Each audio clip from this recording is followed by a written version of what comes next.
Pernah nggak sih kalian mikir, kenapa orang yang benar-benar jahat hidupnya kelihatan enak-enak aja, sementara orang baik justru sering kena musibah? Dan kenapa Tuhan membiarkan ini terjadi? Ini adalah salah satu pertanyaan yang bikin banyak orang mulai meragukan keyakinannya. Masalah ini sebenarnya sudah bikin pusing para pemikir sejak 2300 tahun lalu.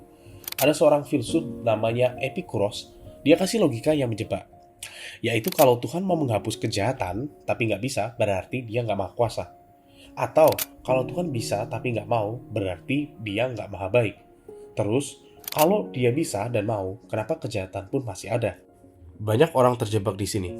Tapi mari kita lihat dari sudut pandang yang jarang dibahas. Yang pertama, masalah kebebasan.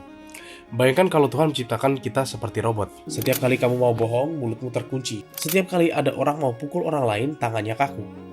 Dunia pasti damai kan? Tapi masalahnya di dunia itu nggak akan ada yang namanya cinta atau kebaikan.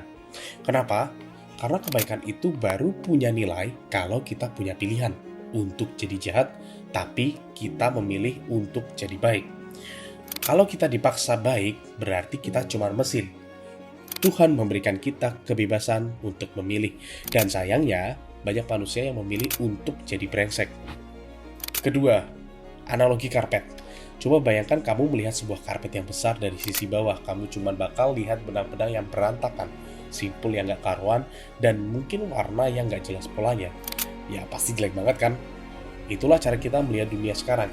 Kita cuma melihat simpul yang berantakan seperti bencana, penyakit, atau orang jahat yang kaya raya. Kita nggak bisa lihat dari sisi atasnya. Tapi, bagi sang pembuat karpet, setiap benang yang berantakan di bawah itu sebenarnya sedang membentuk gambar yang luar biasa indah di sisi atas yang belum bisa kita lihat. Yang terakhir, soal waktu. Kita sering marah karena kita melihat dunia ini sebagai akhir. Padahal, kalau ada kehidupan setelah ini, maka penderitaan 70 tahun di dunia itu nggak lebih dari 1 detik dibanding keabadian. Mungkin orang jahat sedang menghabiskan jatah keberuntungannya sekarang, sementara orang baik sedang menabung untuk sesuatu yang jauh lebih besar. Jadi, saat kamu melihat ketidakadilan, jangan langsung berpikir bahwa Tuhan itu nggak ada atau nggak adil. Bisa jadi, kita hanya penonton yang baru melihat 1 lembar halaman dari buku yang tebalnya jutaan halaman. Gimana menurut kalian? Apakah kejahatan itu memang perlu ada supaya kita tahu artinya kebaikan? Yuk, tulis di kolom komentar.